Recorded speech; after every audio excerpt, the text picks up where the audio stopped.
frozen mist and churning sea, a new age dawn for all to see. We raise our axes to the sky, with shields locked tight, we live or die. No maps we read, no course we chart, just fury from a Viking heart. Skull for Team Wing It! Hail to Team Wing It! Hello there. Welcome back to the Team Wing It podcast. I'm your host, Dave Morgan, and this is part 2 of the shit show trilogy that was the last couple of months. The last episode I talked about my son Joshua and his dislocated knee, and yes, we will bring part 2 of that one later on when we have more information. Still not a great deal. But today we are going to talk about something else that happened in the past couple of months and was a complete part of another shit show. So Josh's knee happened on April the 29th, and then on May the 12th, it was a Tuesday morning. I remember I woke up about 2 o'clock in the morning. I don't know why. And I've missed a bunch of calls. And I missed them from Josh's mum, Karen, and her daughter, Jordan. So my stepdaughter sort of, I still get along with her, so I'm not about to say she's an awful person. And I'm like, what the hell are people calling me for? So I'll listen to Jordan's voicemail, and Kane's in a bad way, and it doesn't look like we're going to make it. And that kind of really sucked, and I didn't get back to sleep. He passed away. Well, he passed away, he got put down. Yeah. His body temperature went sky high, his heart rate went sky high, and it was just the best thing to do for him. His seizures were getting worse. He'd have a seizure, then not wake up, and then have another seizure without waking up. And yeah, it just was not fair to him. So I was up all night, and normally Josh and I would get up about 5:30, 5:45 the next day so I could take him back to his mum's place. I was wondering, how the hell do I broach this subject? So I decided, you know what? I'm going to wake Josh up at 5 o'clock. We're going to sit there. We're going to talk about this. We're going to cry it out. That way he doesn't go back to his mum's place where Kane was and then get the bad news then. So yeah, I woke him up. We had a cry. We had lots of hugs. We talked about the good times. And then I took Josh to his mum's place and I went to work because I figured, you know what? It's just the best thing to distract myself, because otherwise, yeah, just wouldn't have been good. So, talking about Josh and talking about the kid with the dislocated knee. Hello, sir. Hello. How you doing? Good, how are you? Now, I told you I was going to do this podcast about our dog, and you said you did want to be a part of this. Yeah. So, tell me, what do you think about Kane? He was amazing. He really was. I still remember when, first of all, your mum and Jordan said, you know what, we should get a puppy. And I said, no, we should get a rescue dog. So, both of them had the day off. I got sent a photo of Jordan holding a puppy, and at that point I knew I'd lost the fight. I had no choice, and less than a week later, we went and picked up the dog known as Kane, the glorious bastard. Now, that was in 2012. You came along in 2013. So you two grew up together. Yeah. I still have a photo of you as a baby in a bassinet, and Kane has dropped a tennis ball on the bassinet expecting you to throw the ball for him. Even back then, he wanted you to play with him. I still love that photo. It's just so cute. Him thinking that I can throw it when I was...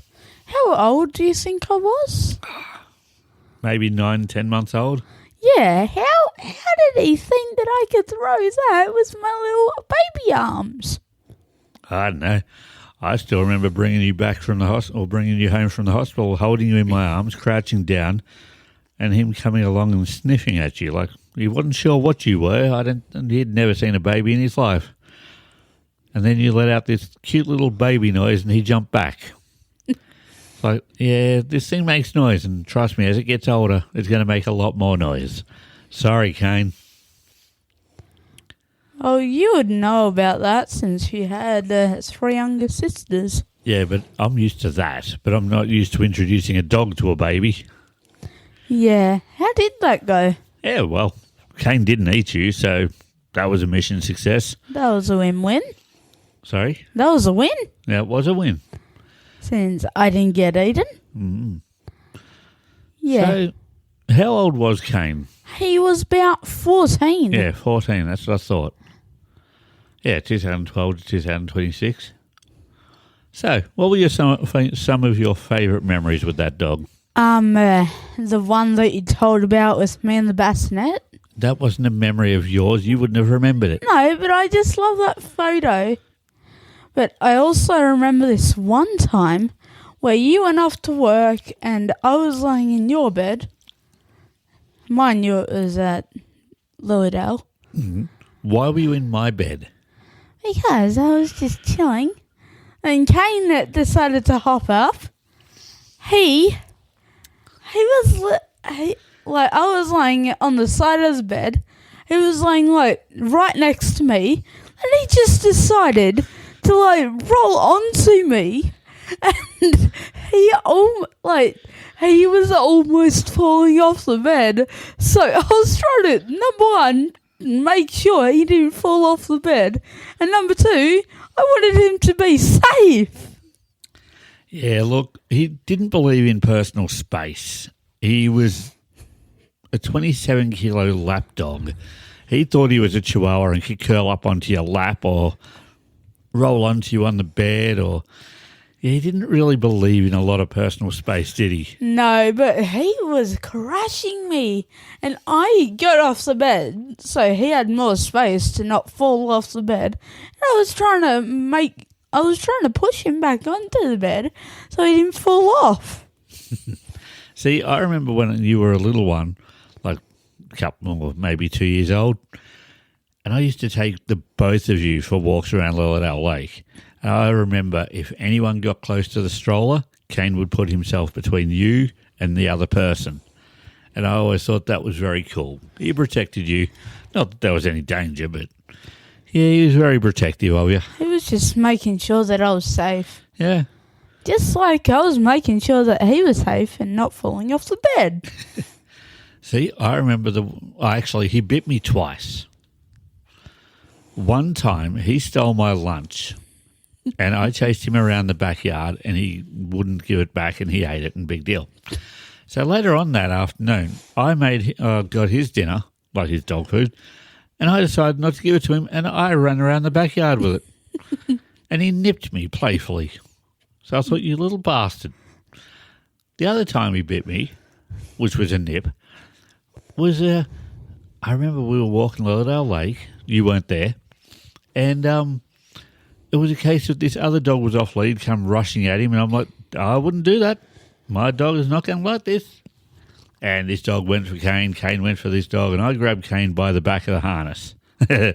Kane's head spun around, didn't know what was going on, and nipped me. And as soon as he realised what he had done, the eyes opened up real wide, the ears went back like, oh, crap, sorry, Dad. And it's like, I understand why you did that, dog. I don't blame you, so you're not in trouble. And I learned a valuable lesson then. When you're separating dogs, don't grab them by the back, because if they don't know what's going on, they might think they're being attacked and they will bite you. Maybe try and lock your legs around.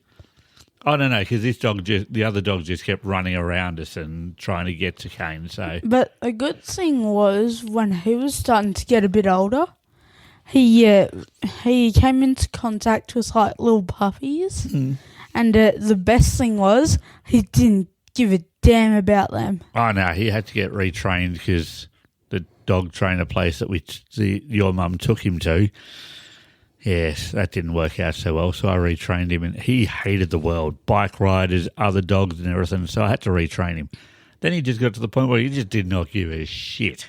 Yeah, like this. There was this one time where me and Dad were going to a pet stock to just get some treats for Kane. And there was this little, I don't know what type of dog, but it was like a puppy. He was trying to get into Kane's face. And want to know what Kane did? Basically nothing.